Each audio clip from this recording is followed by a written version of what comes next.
And so now the sun is moving through its journey across the zodiac wheel into the sign of Cancer. And as we meet the first decan of Cancer, we meet with the longest day of the year, the summer solstice, when it is at its highest. The sun is at its highest in the sky, at its zenith. And it appears for the next few days to crawl sideways across the sky, just like a crab would scuttle sideways. We have here a charioteer representing our crab, and we can almost see the exoskeleton, the hard surround, the protective armor that the crab offers. And then this person inside that it's said is hiding the Holy Grail, holding it safe, a protector then, and someone who is able, like a crab, to slip between the conscious realms, the land, and the unconscious or subconscious realms, the ocean or the sea. We also see a lingam yoni here, the union of masculine and feminine. And so here we see within our chariot the idea, the themes of love, protection, and a coming together in unity. A union of opposing forces, as we see in these sphinx, hermaphrodite sphinx, the one here looking masculine yet with feminine breasts, and the one here looking feminine with masculine breasts, and both of them using and utilizing black and white, the negative and positive forces.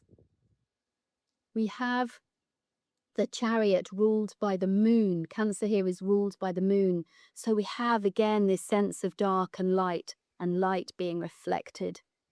It's a card also of dreams and reaching for the stars.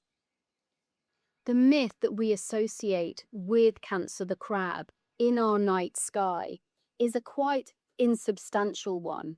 It's said that Hera, loathing Heracles, sent a giant crab to disarm or, well, really just distract him during one of his 12 labors. But it's said that Heracles quickly trampled the crab under his foot and crushed it. Hera nevertheless immortalized the crab into the night sky, but it's said that the fact it only played a very minor role in this myth is a reason why it's one of the least bright of the zodiac's set of constellations, set of stars. But another myth has come to light in true Cancer fashion. Crabs move sideways, they don't come at things head on. And this myth has come from a sideways set of stories, set of myths, because it's not written down anywhere in history, but it's been remembered and written down more recently from an oral tradition that's said to trace back through a historical lineage back to the oracles of Delphi. And you can believe this or not, and mythology is what, but possible belief, possible truth. But nevertheless, the energies, the archetypes still come into play. And during this myth, it is said that Poseidon was going into hiding, as many of the gods did, as Typhon came through to battle with the gods.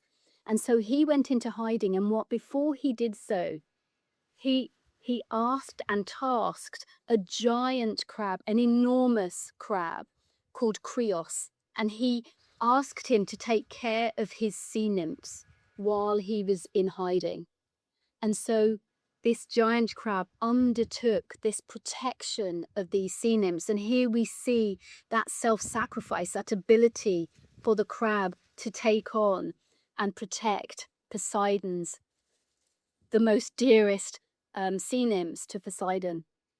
Now, during his time of protection, he refused to leave his post, and the sea nymphs were having fun, and eventually they decided to, some of them broke free into the open water.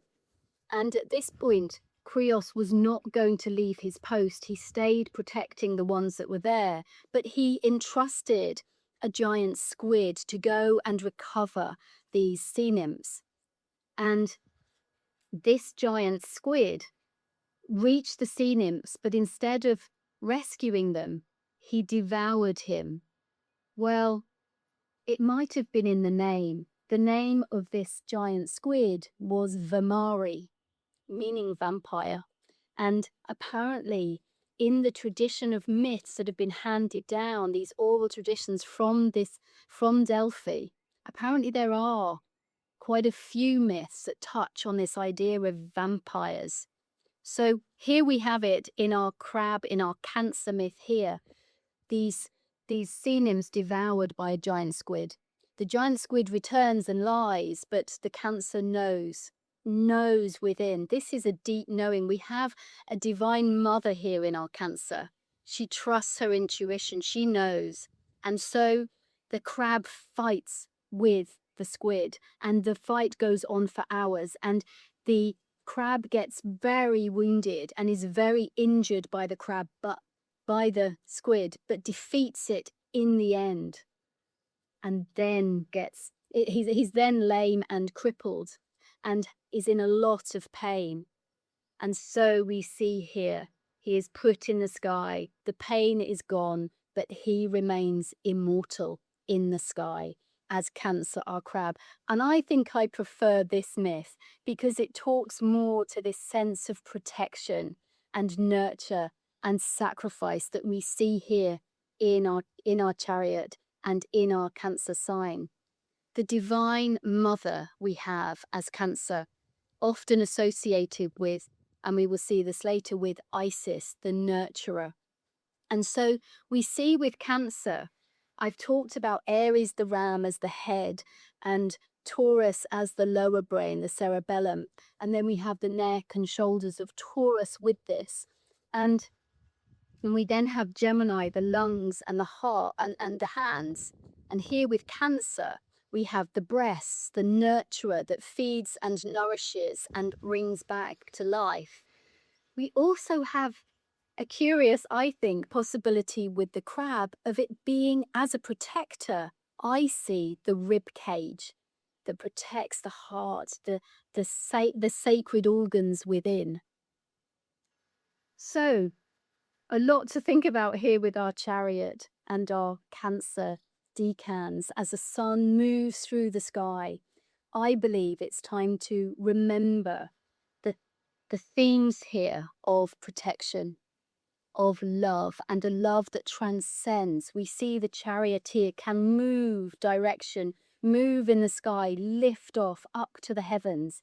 And again, we have these echoes of our Gemini myth of moving and transcending into higher realms. There's a sacredness to our Cancer. And we have, again, with our idea of midsummer, the solstice, the idea of the sun being at its highest point in the sky.